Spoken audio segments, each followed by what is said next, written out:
এটা ইসলামের বাইরে, এই যেটা বলছে এটা ইসলামের বাইরে, তো এটা ইসলামের বাইরে। পিছন থেকে বাবাজি বলতেছে আপনি ইসলামের কথা বলেন।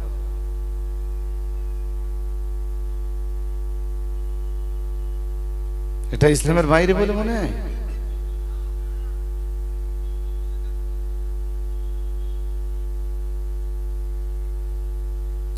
এটা ইসলামের বাইরে না, এটা ইসলামের মূলনীতির ভিতরে একটা অন্যতম মূলনীতি। আল্লাহ পাক নবীরে ডাক দিলেন, সূরা মুদ্দাসসির নাযিল করলেন, নাযিল করে বললেন ইয়া আইয়ুহাল মুদ্দাসসির, এ চাদর আবৃত ব্যক্তি, চাদর আবৃত ব্যক্তি বলে মহান আল্লাহ রাসূলকে সম্বোধন করলেন। নবীকে ডাক দিয়ে বললেন কুম ফাআনদির, মহান আল্লাহ বললেন আপনি উঠে পড়ুন, দাঁড়িয়ে যান। ঘরের ভিতরে অবস্থান আর আপনি করবেন না। আপনার কাম, আপনার কমিউনিটি পাপ করে করে জাহান্নামের কিনারায় পৌঁছে গেছে। আপনার দায়িত্ব হলো আপনার যে কওম, আপনার যে জাতি, আপনার যে সব উম্মতেরা পাপ করে করে জাহান্নামের রাস্তায় দরজায় পৌঁছে গেছে, জাহান্নামের কিনারায় পৌঁছে গেছে, আপনি তাদেরকে ধরে তাদের কাছে যে আমার কথাগুলি শুনিয়ে আর আমার ভয় দেখিয়ে তাদেরকেই আপনি আমার জান্নাতের রাস্তায় ফিরিয়ে দেন। আরেকটু মন খুলে বলেন, নবুয়তের সবচাইতে উঁচু যে পদমর্যাদাটা, এইটা আপনাকে ঘরে অবস্থান করার জন্য দেয়নি।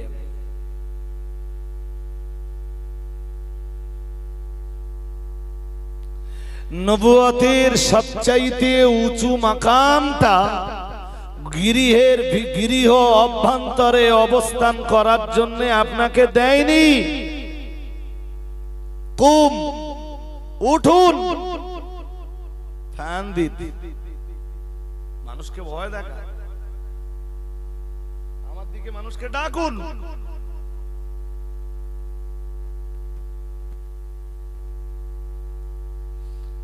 ইলম আল্লাহ যাদেরকে দিয়েছেন,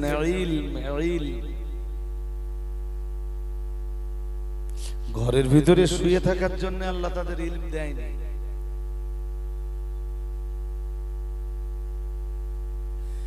শুধু পরিবারকে নিয়ে ভাববার জন্য আল্লাহ তাদেরকে আলেম বানাননি।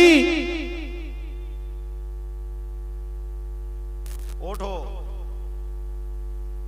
তাকিয়ে দেখো তোমার সমাজের মানুষ, বহু মানুষ জাহান্নামের কিনারায় পৌঁছেছে, তাদেরকে জান্নাতের পথে ফেরাও, তাদেরকে জান্নাতের রাস্তা দেখাও। সেটা তুমি টাকার বিনিময়ে করবা,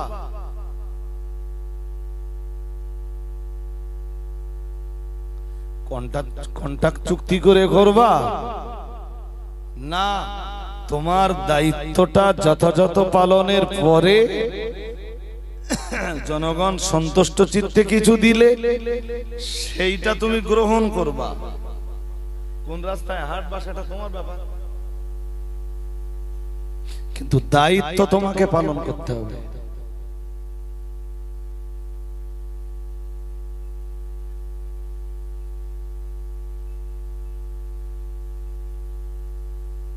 কন্ট্রাক্ট করলে অসুবিধাটা কি হবে?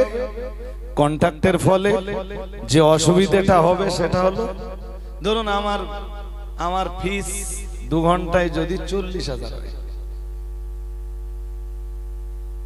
তাহলে যারা 40,000 টাকা 2 ঘন্টায় আমাকে দিয়ে আমাকে টানতে পারবে, কোরআনের দাওয়াতটা তাদের কাছে পৌঁছাবে। আর যারা 40,000 জোগাড় না করতে পারবে,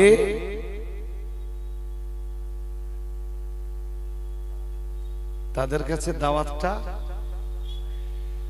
দিলীপ ঘোষ দেবে, আর কি করে কে দেবে?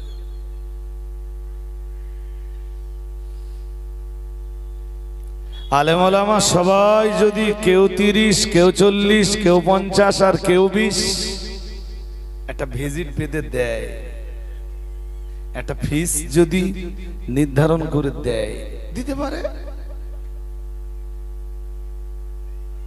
আমি এইটা নিয়ে ঝগড়া করছি না ভাই, এসব নিয়ে সাধারণত কথা এখন কমই বলি। বেঁধে দিতে পারে। ধরুন 20,000 টাকার নিচে কোনো হুজুর আর পাওয়া যাচ্ছে না। পিঙ্গলেশ্বর গ্রামের মানুষ, গরিব মানুষ, এরা 20,000 টাকা জোগাড়ও করতে পারতে না।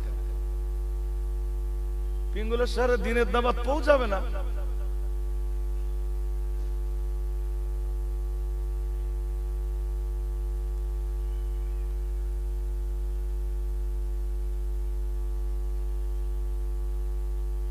এটা ইসলামের বাইরে, এই যেটা বলছে এটা ইসলামের বাইরে,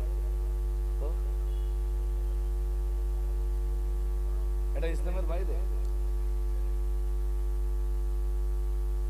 পিছন থেকে বাবাজি বলতেছে আপনি ইসলামের কথা বলেন।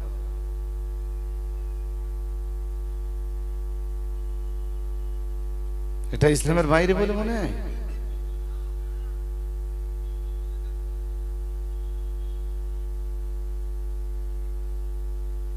এটা ইসলামের বাইরে না, এটা ইসলামের মূলনীতির ভিতরে একটা অন্যতম মূলনীতি,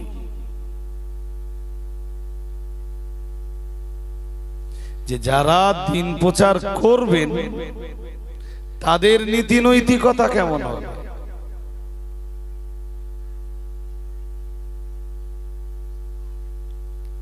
এক সময় রক্তের বিনিময়েই তো দিন জিন্দা হয়েছে। কোথায় নজর?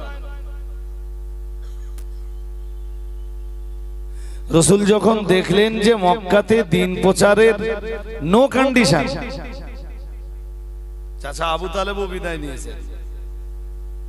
ঘরের ভিতরে যিনি সবচাইতে রাসূলুল্লাহকে বেশি সাপোর্ট দিতেন, মা খাদিজাতুল কুবরা রাদিয়াল্লাহু তাআলা আনহা, তিনিও বিদায় নিয়েছেন।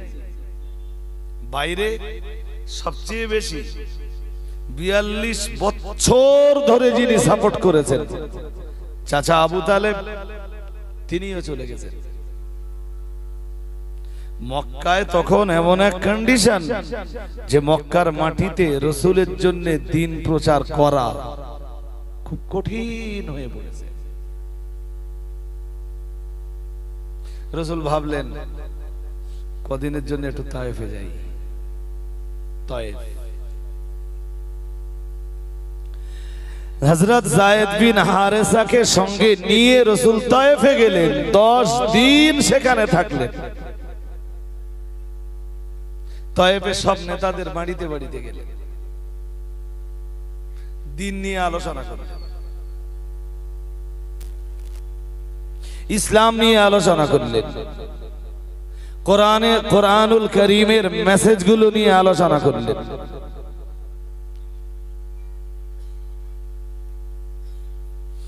তায়েফবাসীরা মেনে তো নিলই না।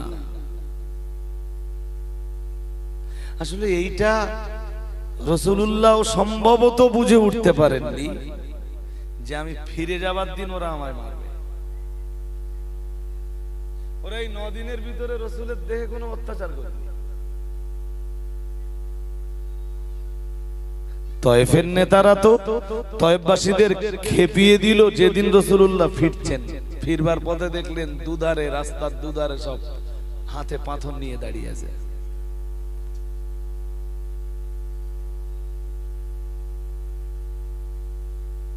রক্তাক্ত হলে ওদের পাথরের আঘাতে। যে বাগানটা এসে রাসূলুল্লাহ আশ্রয় নিলেন ওখান থেকে অনেক দূরে, ওখানে একটা মসজিদ নির্মিত হয়েছে। মসজিদটার নাম মসজিদে আদ্দাস।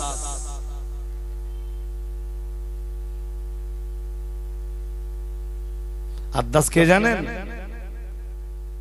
ওই বাগানের যে 2জন মালিক ছিল, মনিব ছিল, তাদের তাদের এক গোলাম আদ্দাস, তারাই রাসূলুল্লাহর জন্য কিছু আঙ্গুর পাঠিয়েছিল। আঙ্গুর বললো এমনি অসুস্থ দেহ, হয়তো খাওয়াও হয়নি কিছু, তুমি একটা কাজ করে আঙ্গুর গুলো দাও। আদ্দাস এসে রাসূলুল্লাহকে যখন আঙ্গুর গুলো হাতে তুলে দিচ্ছিলেন, নবীজি জিজ্ঞেস করছিলেন কে তুমি? বললো আমি আদ্দাস, এই বাগানের মালিক যারা তাদের গোলাম আমি। নবীজি বললেন তুমি কোন ধর্মের? বলল হুজুর আমি ইসবি, আমি খ্রিস্টান। নবীজি বললেন তুমি খ্রিস্টান? ও, তোমার সাথে তো আমাদের অনেক, তোমাদের ধর্মের সাথে আমাদের ধর্মের অনেক মিল আছে। ঈসা আলাইহিস সালামের অনুসারীরা তো খ্রিস্টান, পরে ওরা কেতাবের অনেক রদবদল ঘটিয়েছে, বিষয়টা আলাদা। পরে ওরা ঈসাকে আল্লাহর বেটা বলেছে, ঈসার মাকে আল্লাহর বিবি বলেছে, বিষয়টা স্বতন্ত্র। কিন্তু ইনজিল নামীয় আসমানি কেতাবটাই তো কি তাদের ধর্মগ্রন্থ ছিল। নবীজি বললেন তোমাদের সাথে আমাদের অনেক মিলে যায়, তোমাদের ধর্মীয় রীতিনীতির সাথে আমাদের অনেকটা মিলে যায়। আদ্দাস জিজ্ঞেস করলো আপনি আপনি কে? রাসূল পাক সাল্লাল্লাহু আলাইহি ওয়াসাল্লাম বললেন তোমাদের ধর্মীয় গ্রন্থে যে আখিরি নবীর আগমনের ঘোষণা রয়েছে, তোমাদের নবী ঈসা যে নবীর আগমনের ঘোষণা পৃথিবীতে দিয়ে গিয়েছিলেন, আমি হলাম সেই মুহাম্মদুর রাসূলুল্লাহ। তাই ওখানে এখন এক মসজিদ তৈরি হয়েছে, মসজিদটার নাম মসজিদে আদ্দাস। কখনো যদি তয়েফে যান ওই মসজিদ থেকে একটু ঘুরে আসবেন, সেদিন মসজিদে আদ্দাসটা দেখলে আপনারও মনে পড়বে। রাসূলুল্লাহ মোটামুটি যখন স্বাভাবিক হয়ে গেলেন, ওখান থেকে বেরিয়েছেন, মক্কার দিকে আসবেন। বারবার ভাবছেন মক্কায় যে ফিরবো, কেমনে ফিরবো, কিভাবে ফিরবো। মক্কার তখন খুব কঠিন কন্ডিশন। মক্কার অনতি দূরে অবস্থান নিয়ে রাসূলের যে সমস্ত নেতারা রাসূলুল্লাহকে একটু সহযোগিতা করত, সবাই যে 100% বিরোধী ছিল তা তো না। অনেকেরই রাসূলের কষ্টে কষ্ট হতো। রাসূল তাদের কাছে খবর পাঠাচ্ছিলেন তোমরা একটু আমার কাছে এসো, এসে আমি মক্কায় প্রবেশ করব, আমার জন্য সহযোগিতার একটু হাত প্রশস্ত করে দাও।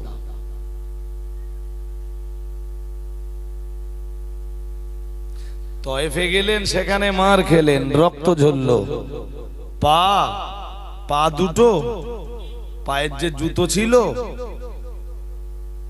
একদম রক্ত গড়িয়ে গড়িয়ে গড়িয়ে গড়িয়ে জুতোর সাথে রাসূলের পা লেপটে গেল। এতটা মার খেলেন তয়েফে, শুধু প্রচার করতে, ধর্ম প্রচার, দিন প্রচার, কালেমার প্রচার, কোরআনুল কারীমের প্রচার। সুবহানাল্লাহ। আর একটু মন খুলে বলুন, এখন মক্কায় ফিরবেন, মক্কার অনতি দূরে রাসূল অবস্থান নিয়েছেন।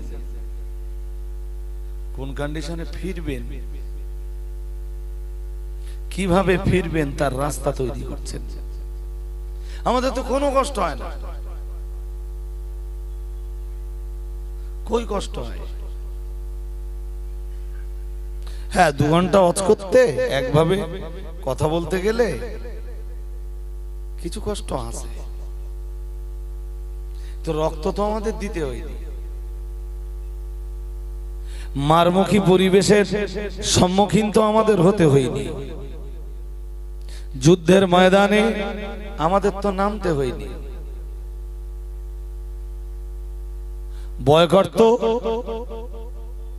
হ্যাঁ কিছু মানুষকে হতে হয়েছে বয়কট, বাট আপনাদের মতো আম জনতা আপনাদের তো বয়কটের সম্মুখীন হতে হয়নি। 3 বছর ধরে রাসূলুল্লাহকে শিয়াবে আবি তালেবের ভিতরে আবদ্ধ থাকতে হয়েছে।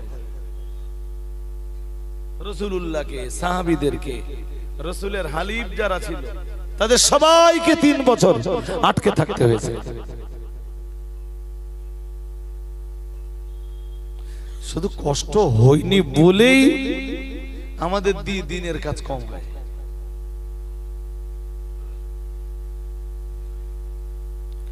প্রিয় নবী মুহাম্মদুর রাসূলুল্লাহ সাল্লাল্লাহু আলাইহি ওয়াসাল্লাম যখন তিনি ইন্তেকাল, আল্লাহ পাকের নবী ইন্তেকালের বেশ কিছুদিন আগে সাহাবায়ে কেরামদেরকে বলেছিলেন, ও আমার সাহাবীরা মনে রাখো, আমি মুহাম্মদুর রাসূলুল্লাহ সাল্লাল্লাহু আলাইহি ওয়াসাল্লাম যেদিন আমি তোমাদের মাঝে না থাকব, যেদিন আমি তোমাদের মাঝে অবস্থান না করব, তোমাদের মাঝে না থাকব, আমি তোমাদের থেকে যেদিন বিদায় নেব, আমার আল্লাহর নবী বললেন, তারাকতু ফীকুম আমরাইনি লান তাদিল্লু মা তামাসসাকতুম বিহিমা কিতাবাল্লাহি ওয়া সুন্নাতা রাসূলিহি আও কামা ক্বালা আলাইহিস সালাম। দয়ার নবী মুহাম্মদুর রাসূলুল্লাহ সাল্লাল্লাহু আলাইহি ওয়াসাল্লাম বলেছিলেন, যেদিন আমি তোমাদের মাঝে থাকব না, যেদিন তোমাদের থেকে আমি বিদায় নেব, তোমরা সেই দিন কি দিয়ে ধর্ম পালন করবা, তোমরা সেদিন কি দিয়ে তোমাদের ধর্ম জীবনটা পরিচালনা করবা। সাহাবায়ে কেরামদেরকে রাসূলুল্লাহ বললেন, শোনো, এজন্যই আমি রাসূলুল্লাহ তোমাদের মাঝে 2টা জিনিস রেখে গেলাম। সুবহানাল্লাহ বলুন। এই একটুখানি শুনে নেন, আগে যা বলেছি আর পরে যা বলছি দুটো মিলে যাবেন ইনশাআল্লাহ। বললেন, শোনো, যেই দিন আমি থাকবো না সেদিন কি দিয়ে তোমরা ধর্ম পালন করবা, আমি তার জন্য 2টো জিনিস রেখে যাচ্ছি। কটা বলুন তো? 2টা। প্রিয় নবী মুহাম্মদুর রাসূলুল্লাহ সাল্লাল্লাহু আলাইহি ওয়াসাল্লাম সাহাবায়ে কেরামদেরকে ডেকে বলেছিলেন, ও সাহাবীরা মনে রাখো, ও উম্মতিরা মনে রাখো, লান তাদিল্লু মা তামাসসাকতুম বিহিমা কিতাবাল্লাহি ওয়া সুন্নাতা রাসূলিহি আও কামা ক্বালা আলাইহিস সালাম। দয়ার নবী মুহাম্মদুর রাসূলুল্লাহ সাল্লাল্লাহু আলাইহি ওয়াসাল্লাম আমার আল্লাহর নবী 1 নম্বরে বলেছিলেন, আমি 1 নম্বরে যেটা রেখে যাচ্ছি সেটা হলো কিতাবুল্লাহ। আরেকটু মন খুলে বলেন, 1 নম্বরে কি? আল্লাহর কিতাব।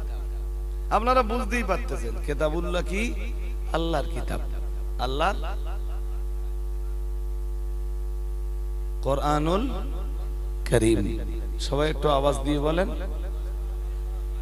কোরআনুল। 1 নম্বরে কোরআনুল কারীম। বেশ। 2 নম্বরে রাসূলুল্লাহ বললেন, ওয়া সুন্নাতা রাসূলিহি আও কামা ক্বালা আলাইহিস সালাম।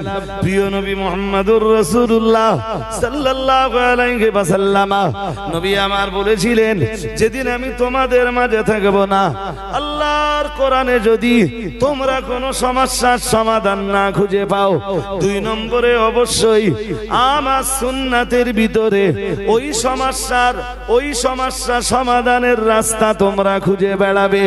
2 নম্বরে তোমাদের যাবতীয় সমস্যা সমাধানের জন্য আমি মুহাম্মদুর রাসূলুল্লাহ সাল্লাল্লাহু আলাইহি ওয়াসাল্লাম আমার সুন্নাত তোমাদের মাঝে ছেড়ে গেলাম।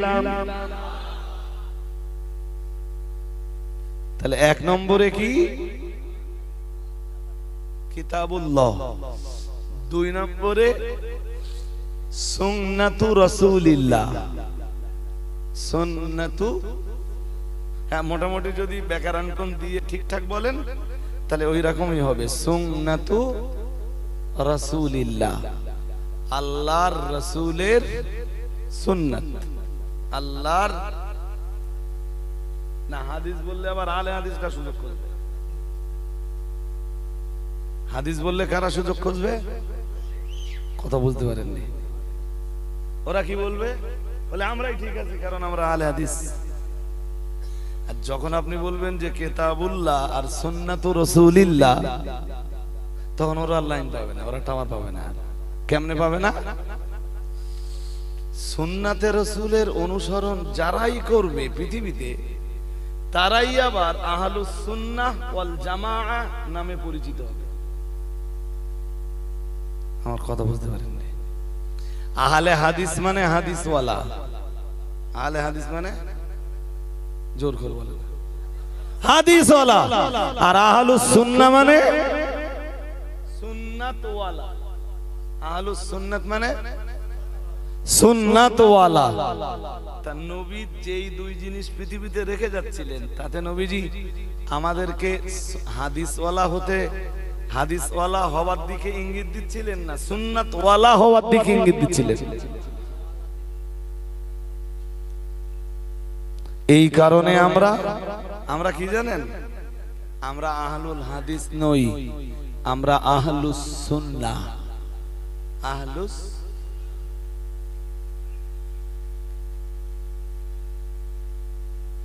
লামাজাবিদের চিন্তায় ওরা ছাড়া পৃথিবীতে আর কেউ ঠিক নেই, একমাত্র ওরাই ঠিক আছে। হাদিস পড়তে পারবে না, কিন্তু দূর থেকে বলবে বুখারী শরীফের 213 নম্বর হাদিস। আরে ভাই হাদিসটা পড়, তাহলে আমি আরবি পড়তে পারি না।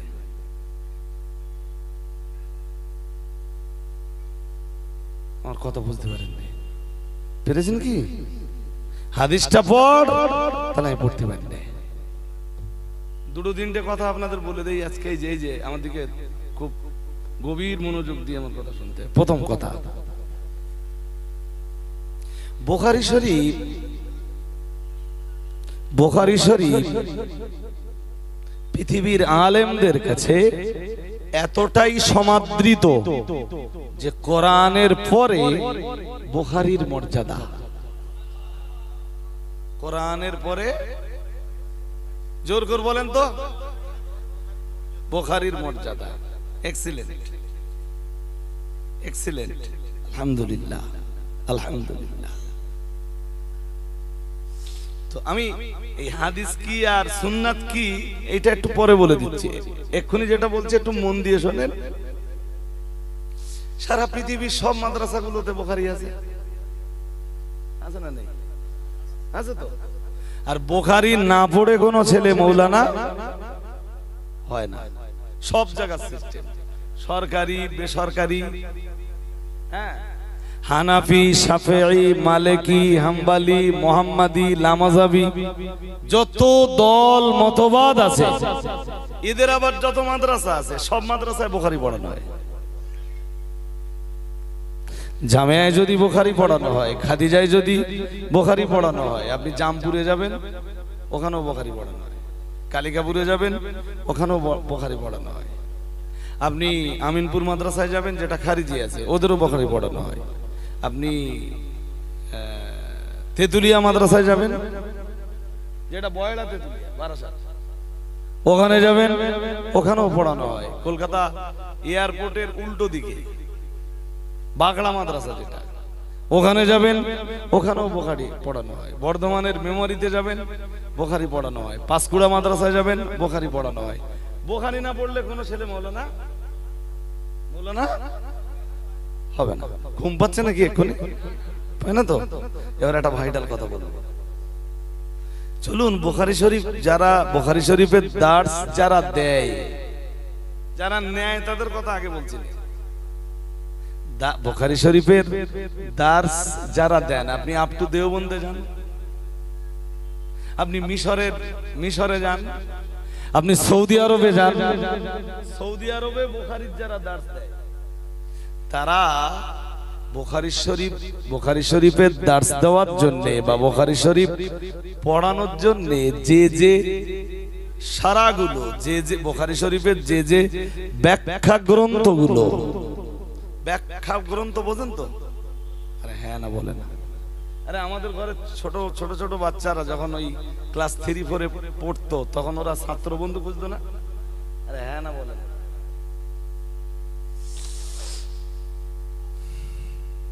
আমরাও পড়েছি ছোটবেলায়। তো যারা পৃথিবী জুড়ে বুখারী শরীফের দার্স দিয়ে থাকেন, বুখারী শরীফ পড়িয়ে থাকেন, আপনি আলিয়া ইউনিভার্সিটিতে যাবেন, আজও যারা বুখারী পড়ায় আলিয়াতে, এর আগেও যারা পড়াতেন, ওনারা বুখারী পড়ানোর জন্য যে বুখারী শরীফের সহায়ক যে গ্রন্থগুলো পড়তেন তার ভিতরের একটা শারহের নাম উমদাতুল কারি। নাম কি? বুখারী শরীফের দুটো খণ্ড এরকম, এই যে আমাদের তাকান, এতটা লম্বা হবে, এতটা চওড়া, এতটা মোটা, একটা খণ্ড। এই দুটো খণ্ড আছে বুখারীর, মূল বুখারী যেটা নাফসি কিতাব। তো এই উমদাতুল কারি যিনি লিখেছেন আল্লামা বদরুদ্দিন আইনি, নামটা একটু মনে রাখুন, কাজে লাগবে হয়তো কখনো। উমদাতুল কারি হলো বুখারী শরীফের ব্যাখ্যার একটা বই। যিনি লিখেছেন ওনার নাম আল্লামা বদরুদ্দিন আইনি রাহিমাহুল্লাহ তাআলা। আল্লাহ তার রুহানি নেক দোয়া আমাদের নসিবে কবুল করুন। আচ্ছা, লোকটা কোন স্তরের লোক যে লোকটা আরবিতে বুখারী শরীফের ব্যাখ্যা লিখছে?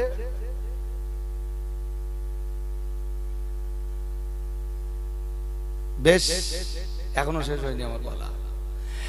আল্লামা বদরুদ্দিন আইনি আরবি ভাষায় বুখারী শরীফের ব্যাখ্যা লিখতে 25 খণ্ড লিখে ফেললেন। কয় খণ্ড? মজার ব্যাপার, উনি হানাফি ছিলেন। উনি কি ছিলেন? লামাজাবিরা তো কোনো মজাব মানে না। লামাজাবিরা কোনো, শুধু দুধ থেকে বলে বুখারী শরীফের হাদিস নাম্বার এত, ওতে আছে হাত এই পর্যন্ত তুলতে হবে। যে মানুষটা বুখারী শরীফের উপরে 25 খণ্ডের ব্যাখ্যা লিখে ফেললেন, সে মানুষটা হানাফি কেন? তিনি বুখারী শরীফের ওই হাদিসটা বুঝতেন না।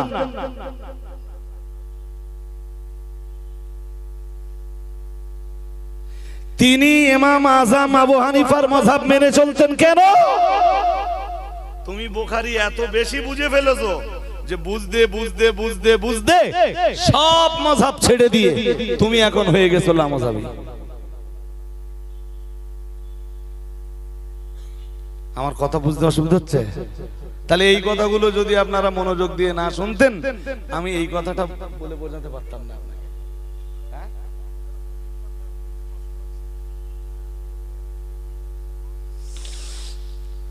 চলুন আরেক ধাপ আগাই না, আরেক ধাপ যখন আগাবো এমনি বুঝে যাবে। বইটার নাম কি বলেছি? উমদাতুল কারি। যিনি লিখেছেন আল্লামা বদরুদ্দিন আইনি আল হানাফি রাহিমাহুল্লাহু তাআলা। তিনি হানাফি মাযহাবের মানুষ। আজকে যারা ঘন ঘন বুখারী শরীফের দলিল দেয়, এরা লামাযাবি, এরা লামাযাবি।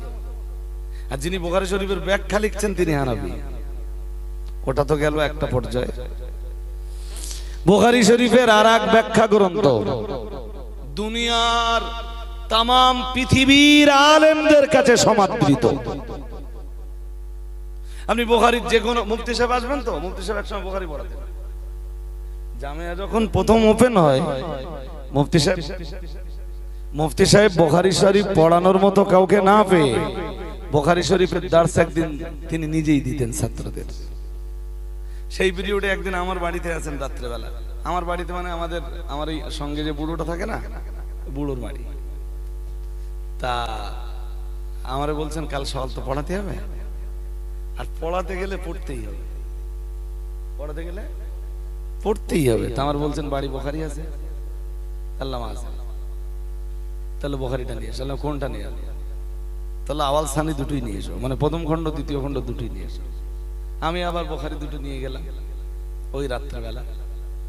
হুজুরের পড়া হয়ে গেলে হুজুর বললেন যাও, পড়া হয়ে গেছে, এবার নিয়ে যাও।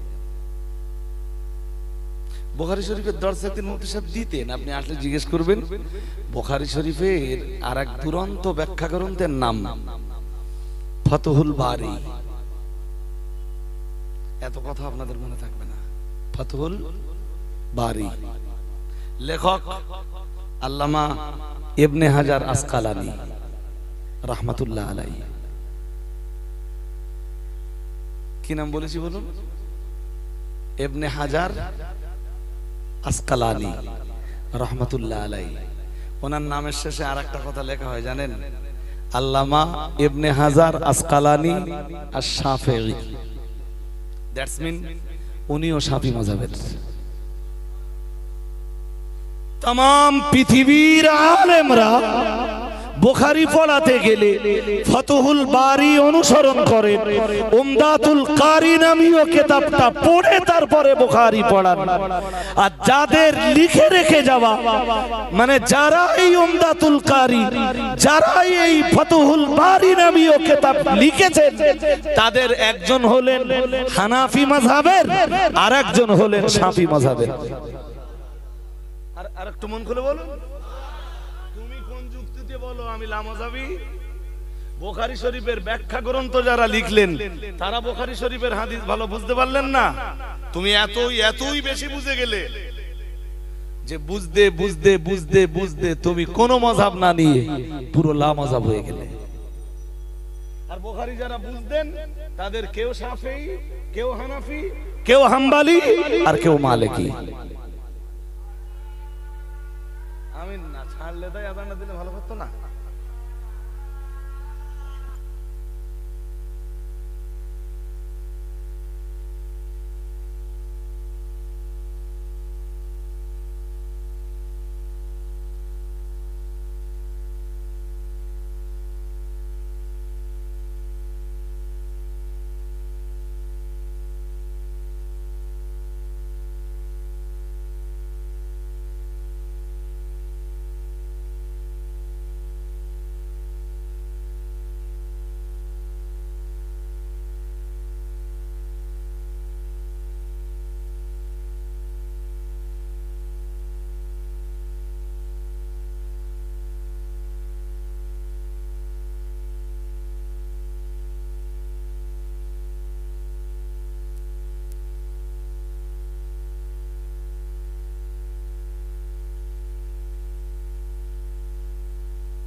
হাজরিনে মজলিস, তো আগের কথার সাথে আমার পরের কথার মেলবন্ধনটা কিভাবে হবে, আমি তো একটা প্রসঙ্গ নিয়ে করছিলাম, করতে করতে কিছু কথা জাস্ট আপনাদের বর্তমান অবস্থার দিকে তাকিয়ে শুধু দোহরিয়ে দিলাম। মেলবন্ধনটা কি করে হবে? রাসূল সাল্লাল্লাহু আলাইহি ওয়াসাল্লাম তিনি পৃথিবী থেকে বিদায় নেওয়ার আগে বলেছিলেন, আমি দুই জিনিস তোমাদের মাঝে রেখে গেলাম, এক কিতাবুল্লাহ, দুই সুন্নাতু রাসূলিল্লাহ সাল্লাল্লাহু আলাইহি ওয়াসাল্লাম। বলেছিলেন লাম তাদিল্লু, মাঝখানের অংশটা আমি বলিনি, এবারে বলছি। বলেছিলেন লাম তাদিল্লু মা তামাসসাকতুম বিহিমা, যতদিন এই দুই জিনিস তোমরা ধারণ করে থাকতে পারবে, কেউ তোমাদেরকে বিপদগামী বানাতে পারবে না, পথ হারা বানাতে পারবে না, সত্য পথ বিচ্যুত বানাতে পারবে না। সুবহানাল্লাহ। আর একটু মন খুলে বলেন। এই জন্য আমরা কিসের অনুসরণ করব? কোরআনের আর সুন্নাতের, কোরআনের আর সুন্নাতের। দেখুন, একটা কথা আপনাদের ক্লিয়ার হওয়া উচিত যে হুজুর হাদিসের কথা তো একবারও বললেন না। আসলে রাসূলের যত, খুব মন দিয়ে শুনতে হবে, রাসূলের যত সুন্নাত আছে সবগুলোই হাদিস। যত সুন্নাত আছে সবগুলো কি হাদিস, কিন্তু সব হাদিস সুন্নাত নয়। আর একবার বলছি, যত হাদিস আছে, যত সুন্নাত আছে, সব সুন্নাতি হাদিস, কিন্তু সব হাদিস উম্মতের আমাল। এই কারণে নবীর সুন্নাতের উপরে, হাদিসের উপরে নয়। আপনাদের ভিতরে এরপরও কিছু কনফিউশন থেকে যাবে। একটা হাদিস বলি বুখারী থেকে, একটা হাদিস বললে খানিকটা ক্লিয়ার হয়ে যাবে। হযরত আব্দুল্লাহ ইবনে ওমর রাদিয়াল্লাহু তাআলা আনহু থেকে বর্ণিত একটা হাদিস আছে। ওমরের বেটা আব্দুল্লাহ, তো তিনি ওমরের ছেলে, আর ওমরের এক বেটির নাম, মেয়ের নাম হাফসা। হাফসার সাথে আবার বিয়ে হয়েছিল রাসূলুল্লাহ। তিনি উম্মুল মুমিনিন, তিনি রাসূল করিম সাল্লাল্লাহু আলাইহি ওয়াসাল্লামের একজন স্ত্রী। এবার একটু আপনারা বলুন তো, আব্দুল্লাহ ইবনে ওমর, ওমরের সাথে রাসূলের সম্পর্ক কি? শ্বশুর, ও তো ওমরের সঙ্গে। আব্দুল্লাহ ইবনে ওমরের সঙ্গে রাসূলের সম্পর্ক কি হলো? তাই হলো না? কথা বলে না। দুনিয়াবি সম্পর্কে রাসূলুল্লাহ কি হন?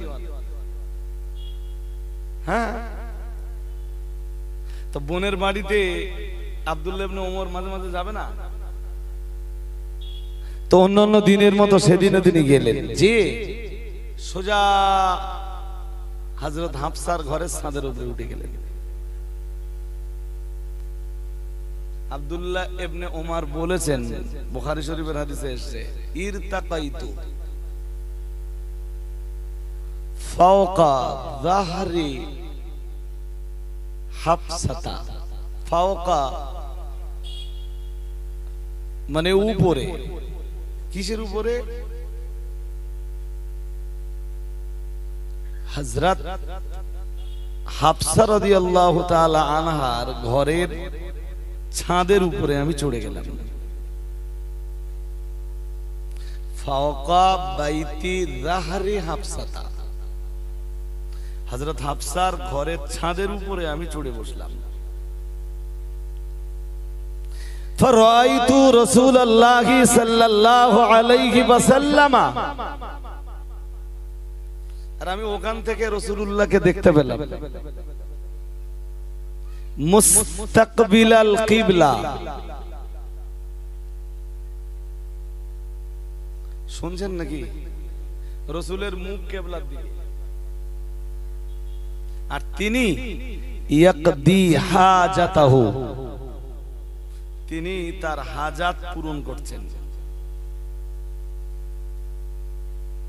হাজাত পূরণ বুঝতে পারেন বাবা? প্রাকৃতিক কাজে রাসূল সাড়া দিয়েছেন। এবার কি বুঝতে পারতেছেন? মুখ কোন দিকে? মুখ কোন দিকে? এটা বুখারী শরীফের সহিহ হাদিস। কিন্তু রাসূলুল্লাহ নিজেই অন্য হাদিসে বয়ান করেছেন, ইদা আতাইতুমুল গাইতা ফালা তাস্তাকবিলুল কিবলাতা ওয়ালা তাস্তাদবিরুহা।